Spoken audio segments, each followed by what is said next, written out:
السلام علیکم دوستو، میرا نام ڈاکٹر رضوانہ ہے اور میں ہومیوپیتھک پریکٹس کرتی ہوں۔ آج ہم جس دوائی کے بارے میں بات کریں گے اس کا نام ہے کالی فاس۔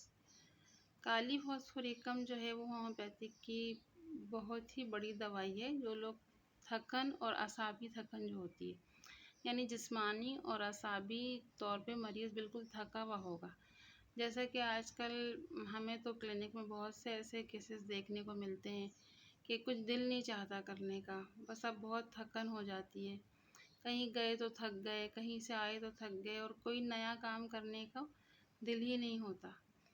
دوسرا یہ بھی ہوتا ہے کہ اس کی چونکہ میموری تھوڑی کم ہو جاتی ہے یا پڑھنے کا دل نہیں چاہ رہا ہوتا تو ریٹین نہیں رہتا ہے، تو یہ بچوں کے لیے بہت اچھی دوائی ہے۔ اکثر والدین آ کے یہی شکایت کرتے ہیں کہ بچہ پڑھتا نہیں ہے، یاد نہیں کرتا ہے، اسکول میں جو ہے وہ ہمیں مس بلا کے ایسا کہتی ہیں ویسا کہتی ہیں۔ تو اس طرح کی شکایتیں کرنے سے بچے کی جو پرسنالٹی ہوتی ہے وہ اور زیادہ خراب ہو جاتی ہے۔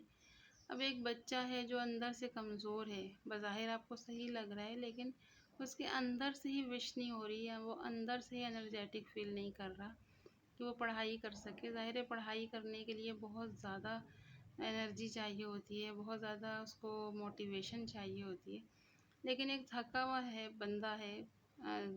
بچے بھی آج کل ڈپریشن کا شکار ہو جاتے ہیں کیونکہ ان کے اوپر دباؤ بہت ہوتا ہے کہ بھائی تمہیں پڑھنا ہے، پڑھ کے اچھے نمبر لانے ہیں، نمبر لا کے دینے ہیں، تو ہمیں ظاہر ہے سوسائٹی میں ہمیں بتانا ہے۔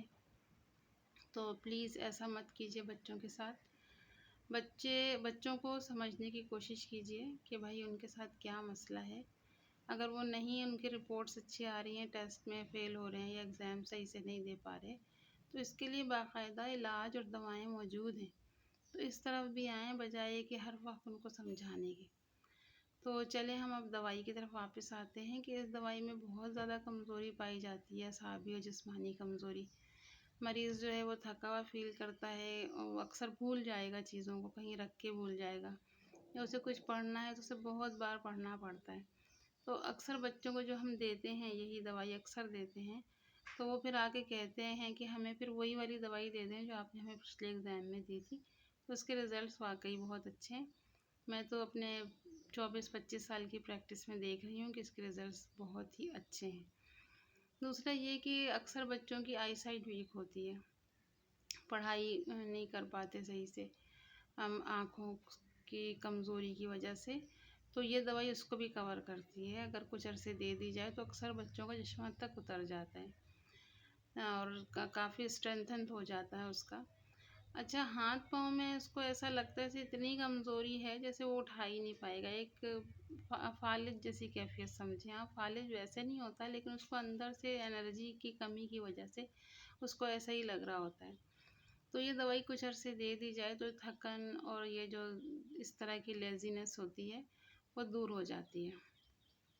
ایک دوائی اس کا ایک اور بڑا اسپیسیفک سمٹم ہے کہ لوگوں کو گلے میں آواز کا مسئلہ ہوتا ہے، وہ آواز اتنی اس سے نہیں نکل رہی ہوتی کہ آگے والا آرام سے سن سکے، تو اس میں بھی یہ دوائی بہت ہی اچھا کام کرتی ہے۔ کچھ عرصے دے دی جائے تو آواز صاف ہو جاتی ہے، اور آواز صاف سنائی بھی دیتی ہے، اور آواز کی جو ووکل کارڈز ہوتی ہیں وہ کافی اچھا اس کا رسپانس ملتا ہے۔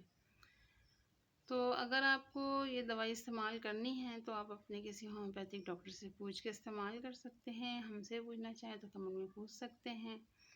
اب نیکسٹ دوائی میں ملیں گے انشاءاللہ، نیکسٹ دوائی کے بارے میں بات کریں گے، تب تک اجازت دیجیے، اپنا خیال رکھیے، خوش رہیے، خوشیاں بانٹیے۔